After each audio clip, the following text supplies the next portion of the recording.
SUV nakabunggo sa bus sang Vallecar Transit sa Banwa sang Dumangas. Driver sang SUV na ipit sa sulod sang iya salakyan. Si Roger Sukal dito nakatutok.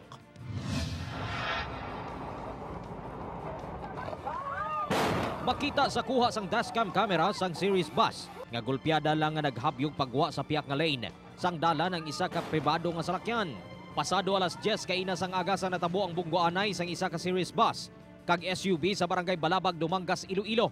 Base sa inisyal nga investigasyon, na-recover ang cellphone sa salakyan nga may mensahe nga wala na nasend kag nasulat nga nagalalain ang pamatyag sang driver. Wala pa mahibaluan kung ang driver o kung ang asawa sini ang nag-text. Ginadala na sa ospital ang asawa sang driver, apang nadugayan pa ka magkuha ang driver sang SUV nga nagpilit sa iya salakyan. Ang driver sang aton nga ribo, after nga gin-rescue to sa sulod sa salakyan, indala sa Barutaka Hospital, gin-declared nga dito na arrival at about 12:45 sang hapon ni isang duty physician.